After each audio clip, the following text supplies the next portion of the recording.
All right, just for the three players, just one at a time, just tell me what it's like to play at the Boston Garden. You know, it's a little different than Plymouth South and North Quincy, to tell you the truth.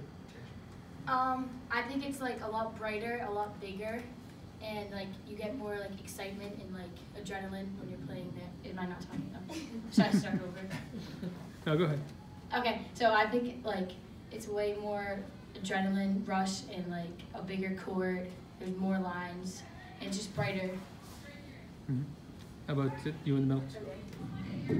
It was definitely nervous, you're nervous in the beginning, but once you get playing, it's such a cool experience, and seeing everyone from the town there, it's really cool a cool way to bring everyone together.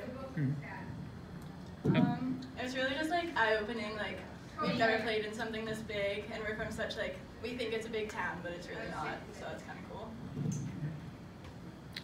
How long have you guys sort of dreamed of playing on the Garden Parquet? I never thought like I was ever gonna play here, but then when we got the opportunity, it was like really cool and like pretty much like the big thing of the season.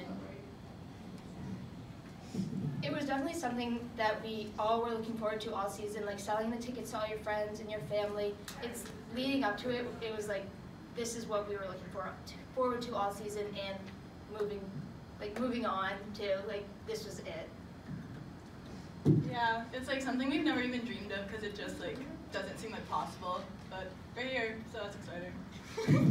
All right, Matt, how do you prepare kids for something like this? Just you know, with all the, you know, the way it's going to look in the garden here. In a way, you don't. You know, it was a lot of there was a lot of quoting the movie Hoosiers. You know, the hoop's 10 feet high, the dimensions are still the same, your friends are still here. So it was a lot of that, just relaxing them. You know, as intense as we wanted to come out. You know, keeping them loose a little bit in the locker room, and you know, just preparing them that way. What's it like to coach at the Garden? I mean, we've heard what it's like to play, but it's unbelievable. You know, Coach Lamb is a good friend of mine, so not only to coach at the Garden, but coach at the Garden against one of my good friends was, you know, especially a crosstown rival as well, was pretty exciting. And, you know, I don't know that, you know, who knows, I might be able to coach here in the future again, but I don't know if I'll be able to coach with somebody like Coach Lamb again. Was this your first time ever coaching at the Garden? It was, yeah. It was, you know, I would never tell the girls this before the game, but I was telling one of the coaches, I got the butterflies a little bit. You know, you're in the tunnel, you're coming out of the tunnel with the team, you know, and even if, you know, even though there's only maybe 1,000 people in the stands, it seemed like a lot more than that. So it was a little intimidating at first. Once the ball tips off, it's basketball. Did you get yourself looking at the banners or anything while you were playing, just or beforehand, just kind of taking it all in?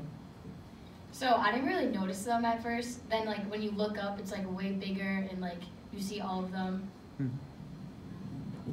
I definitely in the beginning was looking around because you don't really, it's different when you're on the court than just sitting in the stands. And having that experience was awesome, and to be able to look around and see all the familiar faces and see all the banners is an awesome experience and something I'll never forget.